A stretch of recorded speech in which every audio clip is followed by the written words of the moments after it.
Price Lord and brothers and sisters எல்லோரும் எப்படி இருக்கீங்க? ஏசப்பா உங்களை ஆசீர்வதிப்பாராக. இன்றைக்கி நான் உங்களுக்கு சொல்ல போகிறது கணவன் மனைவிக்காக ஒரு தேவ வார்த்தை.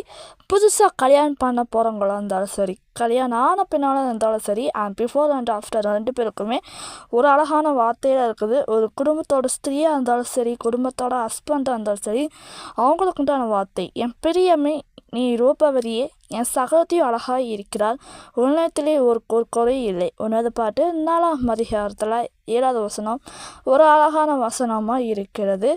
அதாவது நம்ம என்ன சொல்லுகிறோம் அப்படின்னா, இந்த வசனத்தில் எழுதினவர் யார் அப்படின்ட்டு கமெண்ட்ஸில் சொல்லுங்கள். உன்னத பாட்டுக்காரு யார் அப்படின்ட்டு எனக்கு தெரியும். உங்களுக்கு தெரிஞ்சுன்னா கமெண்ட்ஸ் சொல்லுங்கள்.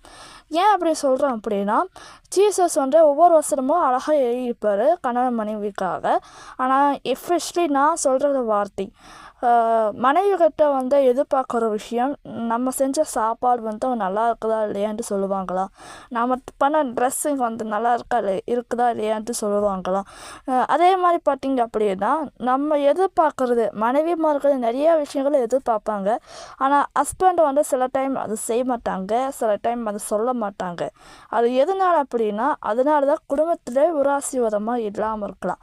இந்த வருஷம் மூலமாக நீங்கள் சொன்ன பார்த்தீங்கன்னா, இனிலேருந்து உங்கள் குடும்பம் செம்மையான பாதையில் ஒரு அழகான வழியில் ஆளோட நேர்த்தியாக ஆசீர்வாதமாக போவாது. நீங்கள் ஒரு டைம் உங்கள் மனைவி பற்றி நீங்கள் சொன்னீங்க அப்படின்னா, நீ அழகாக இருக்கிறாமா, உன் சாப்பாடு நல்லா இருக்குது, உன் ட்ரெஸ்ஸு நல்லா இருக்குது, எந்த குறையும் இல்லை, வீடு நல்லா சுத்தம் பண்ணுற எல்லாமே சொல்லிப்பாருங்க. ஒரு குறை இல்லாமல் ஆண்டவர்களை நேர்த்தியாக நடக்கிறதுக்கு போதுமானவராக இருக்கிற. அதனால் பார்த்தீங்கன்னா இந்த வசனம் சூப்பரான வசனம். ஆனால் இது பலவிதமான வசனங்களை குறிகிறது. இது அழகு மேக்கப் குறியது வசனமாக இருக்குது. அது அடுத்தது நான் சொல்கிறேன். இப்போதைக்கு இது கணவன் மனைவியருக்காக இருக்கிற வசனம்.